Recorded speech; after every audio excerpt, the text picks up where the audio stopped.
நாகை மாவட்டம் வேளாங்கண்ணியில் உள்ள புனித ஆரோக்கிய மாதா பேராலயத்தில் வெகு விமரிசையாக குருத்தோலை பவனி நடைபெற்று வருகிறது.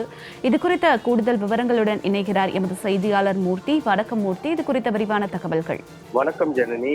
இயேசு கிறிஸ்து 40 நாட்கள் உபவாசம் இருந்ததை நினைவு கூறும் வகையில் கிறிஸ்தவர்கள் ஆண்டுதோறும் 40 நாட்கள் தவக்காலம் கடைபிடித்து வருகின்றனர். அதன்படி இந்த ஆண்டு தவக்காலம் கடந்த பிப்ரவரி மாதம் 14ஆம் தேதி சாம்பல் புதனுடன் துவங்கியது. அதனைத் தொடர்ந்து குருத்தோலை ஞாயிறை முன்னிட்டு இன்று நாகப்பட்டினம் மாவட்டம் உலக புகழ்பெற்ற வேளாங்கண்ணியில் அமைந்துள்ள புனித ஆரோக்கிய மாதா பேராலயத்தில் குருத்தோலை ஞாயிறு இன்று கொண்டாடப்பட்டது. பேராலய அதிபர் இறுதிராஜ் தலைமையில் நடைபெற்ற சிறப்பு திருப்பலியில் பங்கு தந்தைகள் மற்றும் ஆயிரக்கணக்கான பக்தர்கள் பங்கேற்றனர்.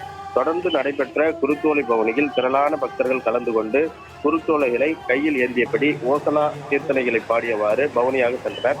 தொடர்ந்து வேளாங்கண்ணி பேராலய கலையரங்கில் தெலுங்கு, மலையாளம், ஆங்கிலம், இந்தி, தமிழ் ஆகிய மொழிகளில் சிறப்பு திருப்பலிகள் நடைபெற்று வருகின்றது. ஜனனி மூர்த்தி, தங்களுடைய விரிவான தகவலுக்கு நன்றி.